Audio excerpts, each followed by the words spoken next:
ఓం గం గణపతయే నమః. ఓం శ్రీ కృష్ణ పరబ్రహ్మణే నమః.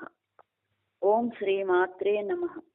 అమ్మవారి నామ బీజాక్షరాలను అందరము అన్ని వేళలా స్మరించడం కుదరదని చక్కని గొప్పదైన పద్య రూపంలోని శ్లోకములో నిగూఢమైన బీజాక్షరాలను మనకు అందించారు పోతన గారు.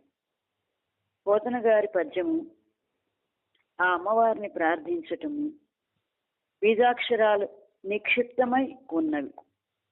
ఆ పద్యమును ఒక్కసారి స్మరించుకుందాము. అమ్మల గన్నయమ్మ, ముగురమ్మల మూలపుటమ్మ, చాలా పెద్దమ్మ, సురారులమ్మ, కడుపారడి ఉచ్చినయమ్మ, తన్నులో నమ్మిన వేల్పుటమ్మల మనమ్ముల నుండెడి అమ్మ, దుర్గమాయమ్మ, కృపాబ్ది ఇచ్చుత, మహత్వ కవిత్వ పటుత్వ సంపదల్.